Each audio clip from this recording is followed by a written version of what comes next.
Well, I must feel like I'm in a time warp going back to like 1997. Because they talk about the rise of Bully Ray. That's what starts off Impact this week. And this would be an ongoing theme throughout the show. Talking about he's just encapsulating the last 9 months of how he became the president of the Aces and Eights. Like, I really give a shit. You know, and when I'm talking about like being stuck in a time warp, I'm talking like Bully Ray being the Hulk Hogan of the Aces and Eights, just like Hulk Hogan was in the NWO. That's really what this is.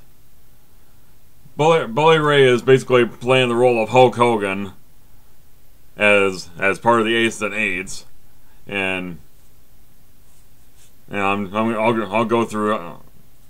I'll tell you who other players are in this group later on in the show, but it's just like, wow.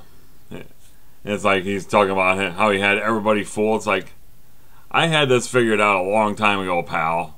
So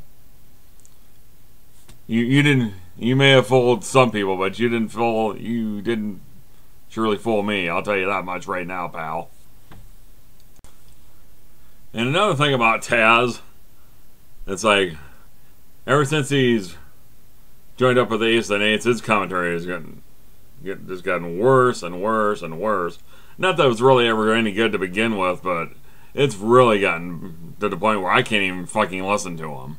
It's like, oh, I just want to mute the remote, and that way I don't have to listen to him talk. I mean, and yeah, Mike Tenay is bad sometimes too, but at least he's tolerable to listen to a lot of the time. And Todd Kenley is too, so. Ugh. I think Taz needs to crawl back into that rock from which he came from. Well, you know something, dude. It's Hulk Hogan coming down the ring. He's going to talk about Aces and Eights, brother. And he's calling down Samoa Joe, Magnus, Kurt Angle, and Jeff Hardy.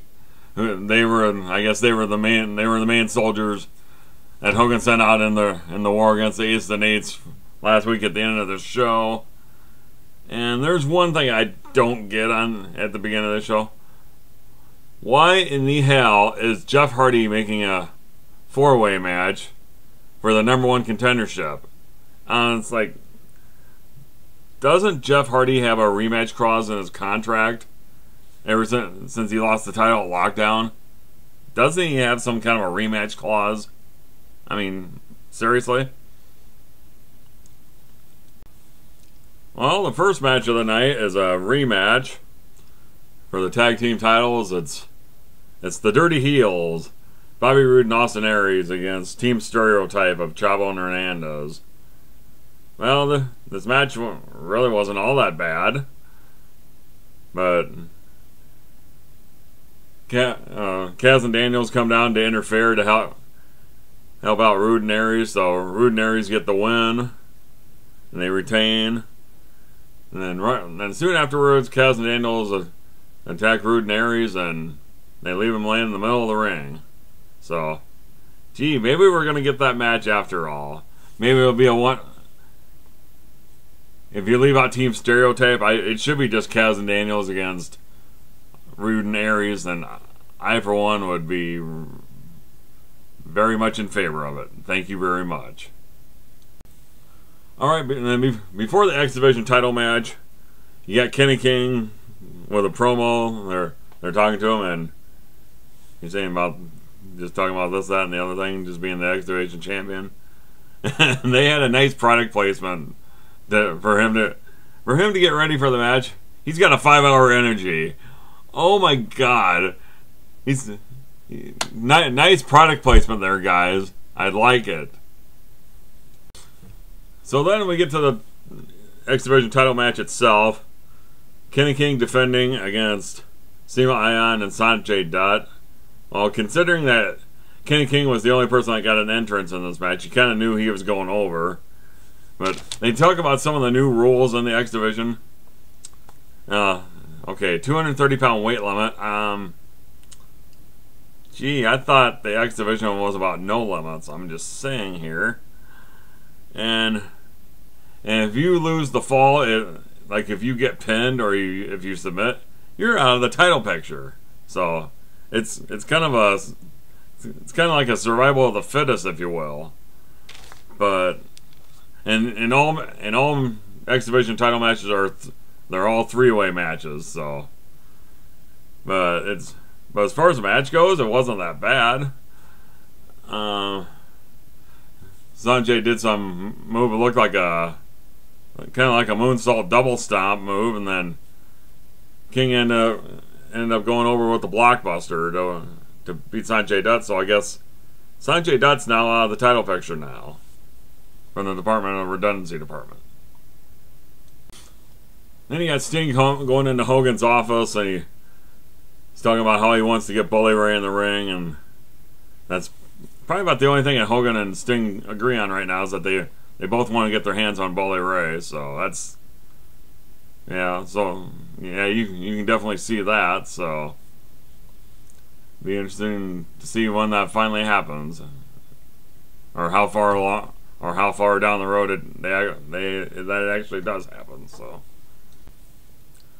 this is your 1 hour main event, huh?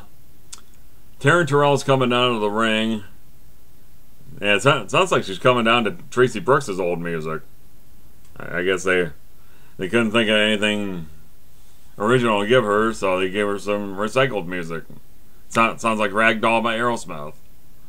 But she's ready to accept her fate after Gail Kim kept getting in her face last week in that match that she had, and Gail Kim kept getting in her face, and so she finally retaliated, and she's ready to accept her fate. And then Gail Kim comes down there and just basically said that she should be fired. And that's when Brooke Hogan comes down there, and then she does exactly what Gail Kim thought she was going to do.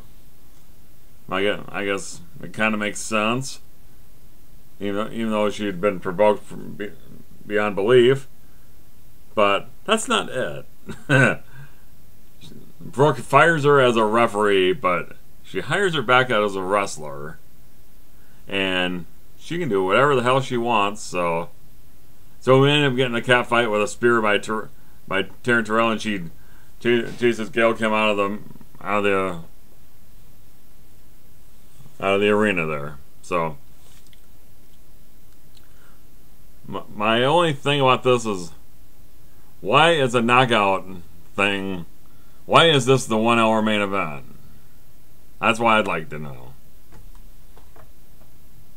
And then after Taryn chases Gail out of there, Bully Ray ends up coming down onto the ramp and look like he's menacing Brooke Hogan. She gets away and she keeps saying, "I hate you, I hate you, I hate you," blah, blah, blah, blah, blah.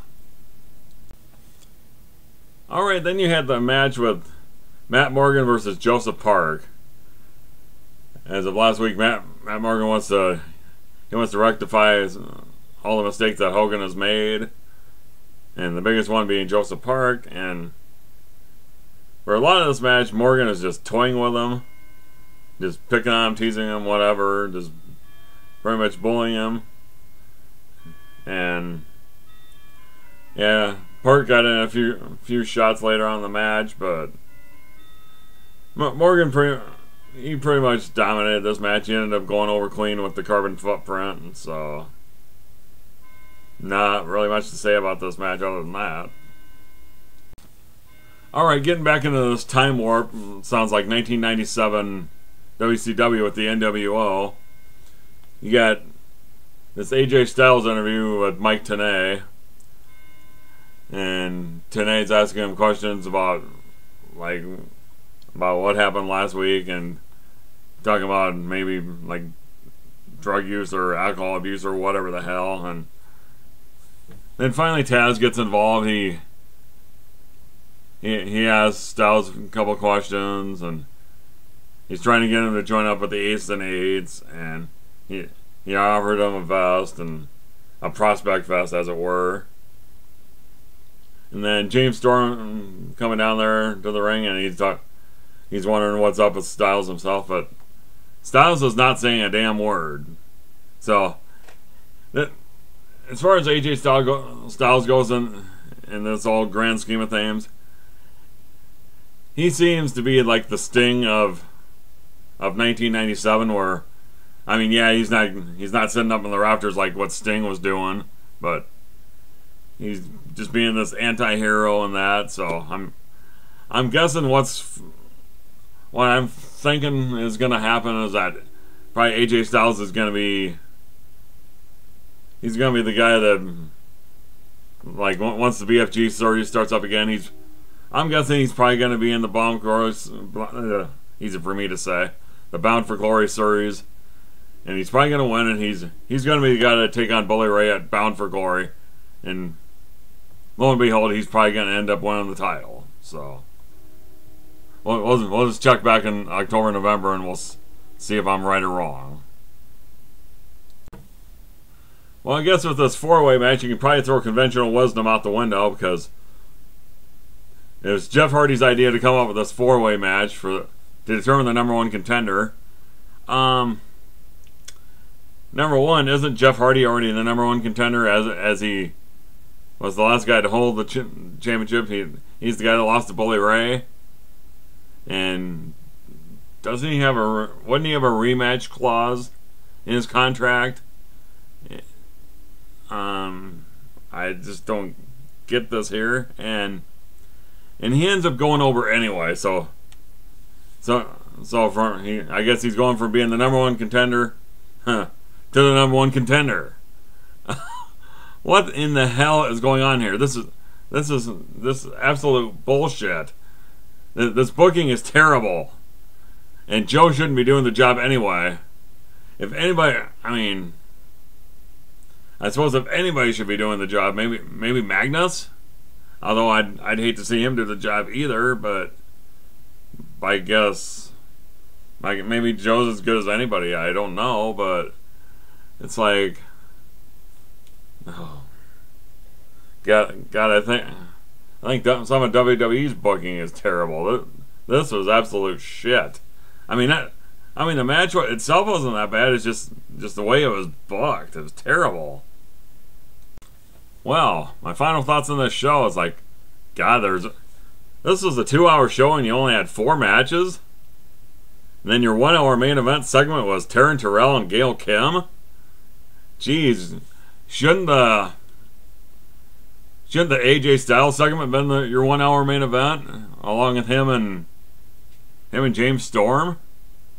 Why in the world do you have a knockout segment as your 1-hour main event? That would have been better served to maybe like have it right before your main event with Joe and Magnus and Angle and Hardy. God, this show was terrible tonight. I mean, yeah, there's a couple of good spots in this show, but overall, this was a terrible show. It's probably a good thing this wasn't live. But anyway, I want to know your comments down below. I want you to tell me what you thought of this show. If you thought it was bad like I thought it was. So, hey, this is Marvelous Mark. I'm signing off. And I know this isn't Raw and all, but what really chapped my ass about this show is that this whole show, for the most part, sucked. That's what really chapped my ass about this show. Goodbye for now. See ya.